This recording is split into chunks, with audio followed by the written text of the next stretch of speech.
Hello friends, आज मैं लेके आई हूँ क्लास 10th होम साइंस की चैप्टर 7 की बहुविकल्पी प्रश्नों को लेकर के।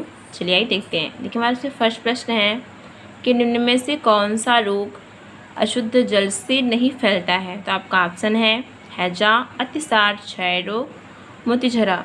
तो इसमें आपका देखिए जो क्षय रोग है ये आपका अशुद्ध जल से फैलने वाला रोग नहीं है। दूसरा प्रश्न है हमारा कि जल द्वारा फैलने वाले किसी एक रोग का नाम क्या है, कौन सा है। तो देखिए प्लेग, चेचक, मोतीझरा, हैजा। तो इसमें आपका आंसर होगा क्या, मोतीझरा।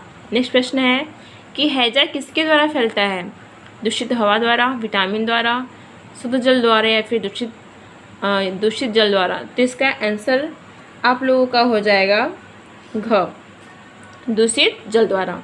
अगला प्रश्न है कि लौह तत्व की कमी से कौन सा रोग होता है, बेरी, एनीमिया, मरासमस या तपेदिक। तो आपका आंसर क्या हो जाएगा, एनीमिया। देखिए एनीमिया को हम बोलते हैं रक्ताल्पता, ठीक है। कभी कभी आपका एनीमिया मिलता है, कहीं कहीं पे आपको रक्ताल्पता देखने को ही मिलेगा। अब देखिए हमारा अगला प्रश्न है कि हैजा किस जीवाणु द्वारा फैलता है, टिटनेस, विब्रियो कॉलरा, टाइफी या फिर बैसिलस। तो इसका आपका आंसर हो जाएगा ख, विब्रियो कॉलरा। नेक्स्ट प्रश्न है कि लाल दवा का वैज्ञानिक नाम क्या है।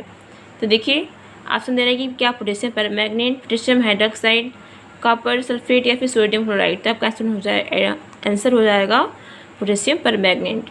अगला प्रश्न है कि संक्रामक रोगों से बचाव का मुख्य उपाय क्या है, कि धूप में बैठना, व्यायाम करना, प्रातःकाल टहलना या फिर रोगों से बचाव के टीके लगाना। तो इसका आपका आंसर जो हो जाएगा घ, कि रोगों से बचाव के टीके लगाना। अगला प्रश्न है कि मक्खी द्वारा कौन सा रोग फैलता है, मलेरिया, डेंगू, हैजा या फिर तपेदिक। तो इसका आंसर हो जाएगा ग, मक्खी द्वारा होगा आपका हैजा। उसको देखिए हमारा आता है क्या कि दूषित भोजन के से फैलने वाला रोग कौन सा है, मलेरिया, मोतीझरा, हैजा या फिर कोई नहीं। तो आपका 9वें का आपका आंसर हो जाएगा ग, हैजा। नेक्स्ट प्रश्न है कि मधुमेह रोग किस तत्व की अधिकता से होता है, प्रोटीन, वसा, शर्करा या फिर विटामिन। तो किसकी अधिकता से होता है, शर्करा की अधिकता से होता है। अगला प्रश्न है कि अतिसार रोग फैलता है किसमें, बरसात में, जाड़े में, गर्मी में या फिर इन तीनों में। तो आपका 11 का आंसर हो जाएगा क, बरसात में। अगला प्रश्न है कि सुलभ शौचालय कहाँ बनाए जाते हैं, घरों में, सार्वजनिक स्थानों पर, होटलों में या फिर कहीं और। तो देखिए जो शौचालय है वो सार्वजनिक स्थानों पर बनाए जाते हैं। अगला प्रश्न हमारा आता है कि हैजा रोग फैलने का माध्यम क्या है, रोगी व्यक्ति से, खांसने या फिर छींकने से या फिर दूषित भोजन व जल से या फिर मच्छर के काटने से। तो इसका आंसर हो जाएगा आपका ग, दूषित भोजन व जल से। अगला प्रश्न है कि कौन सा रोग जल द्वारा फैलता है, खसरा, हैजा, टिटनेस या प्लेग। तो देखिए इसका आपका आंसर हो जाएगा ख, हैजा। अगला प्रश्न है कि जल द्वारा फैलने वाला रोग कौन सा है, पेचिश, अतिसार, हैजा या उपयुक्त सभी।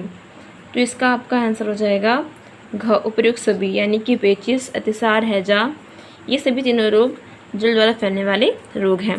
नेक्स्ट प्रश्न आता है आपका कि निर्जलीकरण का क्या अर्थ है। देखिए बहुत इंपॉर्टेंट प्रश्न है ये, आपके लगभग प्रश्न में आना ही आना है फिर एग्जाम्स में।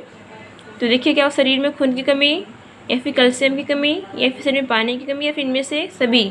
तो आपका प्रश्न क्या हो जाएगा, शरीर में पानी की कमी से क्या कौन सा रोग होता है, निर्जलीकरण।